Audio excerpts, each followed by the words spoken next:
అమ్మా ఏటనంతే ధర్మం చెయ్య తల్లే. చిల్లరట్ లేదు బాబు, అంత ఫోన్ పేలో వెళ్ళిపో. ఏటమ్మా అంత ఫోన్ పేలు ఉన్నాయే?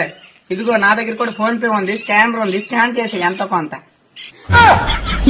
ముస్టోళ్ళకి కూడా ఫోన్ పేలు ఉన్నాయా? ఉన్నాయమ్మా, ఎందుకు లేవు? అయినా నీ నెల జీతం ఎంత చెప్పి? నా జీతమా నెలకు 30,000. అవునా, మరి నా జీతం ఎంతో తెలుసునా? నెలకు ₹1,00,000. నెలకు ₹1,00,000 ఏం జాబ్ చేస్తావు బాబు? నేనా సోమవారం శివాలయం గుడికి వెళ్తాను, మంగళవారం ఆంజనేయుడి గుడికి వెళ్తాను, బుధవారం కనకదుర్గమ్మ గుడికి వెళ్తాను, లచ్చివారం సాయిబాబా గుడికి వెళ్తాను, మరి శుక్రవారం మసీదుకి వెళ్తాను, శనివారం వెంకటేశ్వర స్వామి గుడికి వెళ్తాను, ఆదివారం చర్చికి వెళ్తాను. మరి ఏటనుకుంటా నువ్వు? మామూలు గేటు జీతం రాదు, అర్థమైందే? గవర్నమెంట్ శాలరీ కన్నా మాది పర్ఫెక్ట్ గా వస్తుంది. సరేగానమ్మా, నాకు ఒక మంచి సంబంధం ముందు చూడవా? వయసు అయిపోతుంది. సంబంధమా? ఆలకీలకి ఎందుకు చూడడం బాబు?